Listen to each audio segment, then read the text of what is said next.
Now we're on to the basics. Step 1, determine the natural level plus percentage of gray. The texture and the porosity will also be in part of this step. You want to determine what they are and how they will react. Secondly, determine the desired level. Are you going darker or lighter? Are you going the same level, or is it gray coverage or blended coverage? Thirdly, determine desired tone. Are you going for a cool result or a warm or neutral result?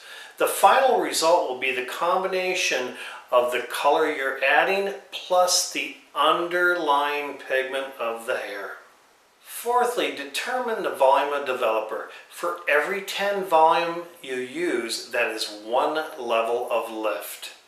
And fifth, the color ritual. The color ritual is the most important step as a hair colorist.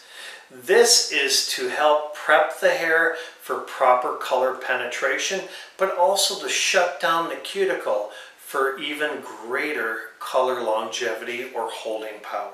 Now, if you have a client that walks into the salon, 9 out of 10 times the client comes in, sits in a chair with dry hair, the stylist or colorist goes in the back room and mixes up the formula and goes ahead and applies it to the client's head. The challenge with this situation is that the amount of silicones that are in products these days has really created a challenge with number 1, color penetration, but also the evenness that hair shaft is. So if you think of hair as 3 things. Think of it as a door, a magnet, and a sponge. So what I meant by the hair being a door, a magnet, and a sponge, what those all mean is that the door, or the hair being a door, means that you have to open up the hair to allow any product, any color to enter. You have to close that door to keep it in there. The hair also has negative and positive states or charges. Those are called ionics. Those are established throughout the hair. Now keep in mind that hair color is negative, so it has a negative state. So when you're putting hair color on dry hair, chances are, even if they put their smoothing product or flat iron their hair or whatever they did the night before, the week before, what's going to happen is that you're going to have a different polarity throughout that hair shaft. Unless that product was distributed completely even, you might have a positive state throughout the root and the mid shaft, but the ends might have a negative state because chances are you didn't get the product on there quite evenly.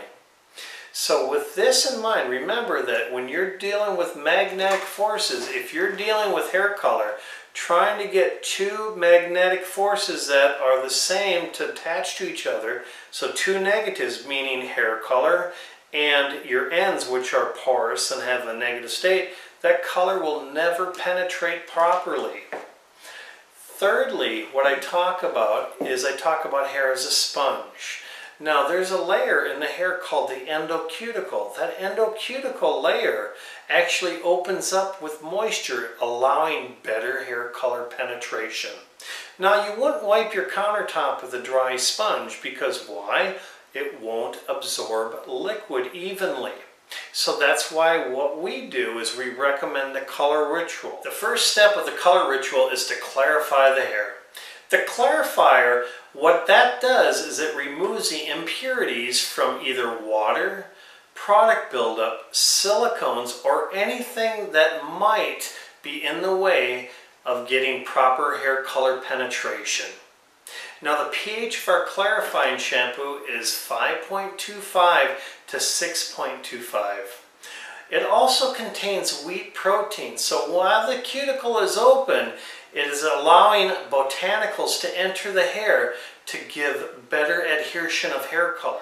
So secondly, what we want to do, we want to spray the hair with our spray treat. So ProRituals Spray Treat has a pH of 4.3 to 4.8. This will give the hair the extra proteins. Thirdly, you want to apply the hair color.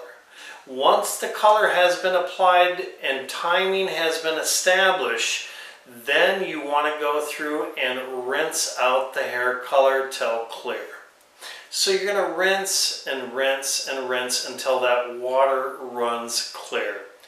So what we want to do next is we want to go directly to our conditioner. So what we do is we take our Color Therapy conditioner.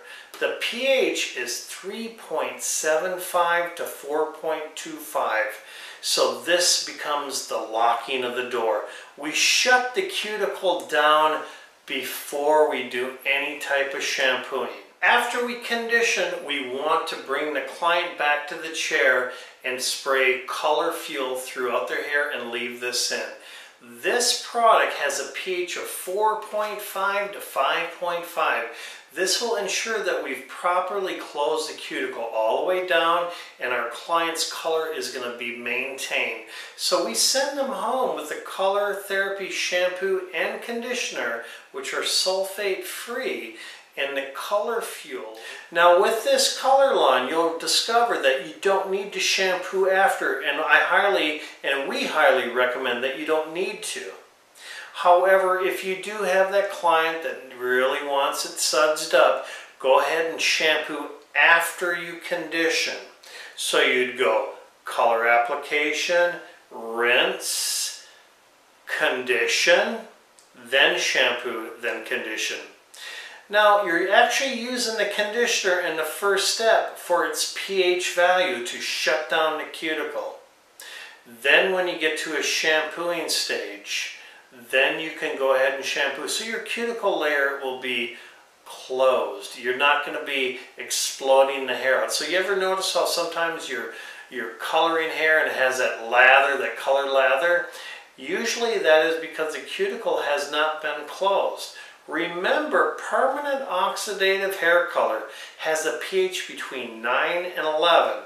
Water is 7. So when you're going from 9 to 11 and you're trying to get to 4.5 to 5.5, there's a lot of steps in between those pH levels.